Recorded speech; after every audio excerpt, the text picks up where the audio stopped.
Poslanci državnega zbora začenjajo redno junijsko sejo z vprašanji premierju Janezu Janši in ministrom. Janša bo odgovarjal na vprašanja o vladnem kadrovanju, upravljanju z državnim premoženjem, pokojninah ter varčevanju na področju zdravstva.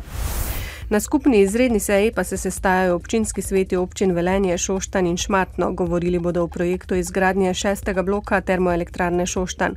Po besedah velenjskega župana Bojana Kontiča je namen tokratne skupne seje pridobiti podrobne informacije o nadaljnji usodi tega projekta. Na sejo so povabili visoke predstavnike vlade, ki pa udeležbe niso potrdili. Na ljubljanskem okrožnem sodišču se je začela glavna obravnava v sojenju nekdanjemu predsedniku uprave Merkurja Binetu Kordežu in njegovim sodelavcem. Tako Kordež kot drugi obtoženi so ponovili svoje stališča iz predobravnavanega postopka in se izrekli za nedolžne.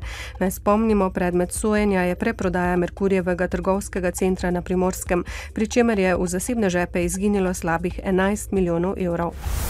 Na okrožnem sodišču v Slovenj Gradcu naj bi v okviru predkazenskega postopka potekala zaslišanja prič tožilstva v odmevnem primeru koroške deklice.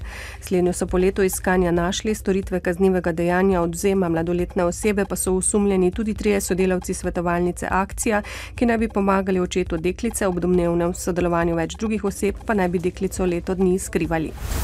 Ravnatelji nekaterih mariborskih srednjih šol skušajo danes na Ministrstvu za izobraževanje, znanost, kulturo in šport izvedeti, zakaj je potrebna racionalizacija mreže šol.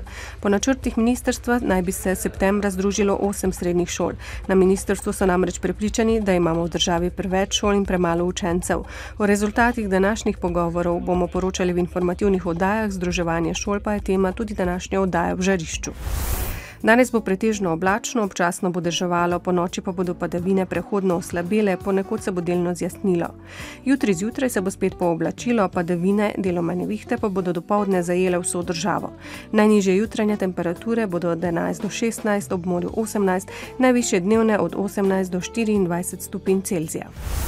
V dnevniku televizije Maribor ne zamudite. Veliko staršev ne zmore plačevati bivanja dijakov v dijaškem domu. Mariborski župan je novinarjem razjasnil okoliščine zadnje ovadbe. Na svetovnem prvenstvu je Klemen Gerčar dosegel prvo slovensko zmago. Bodite z nami ob 18.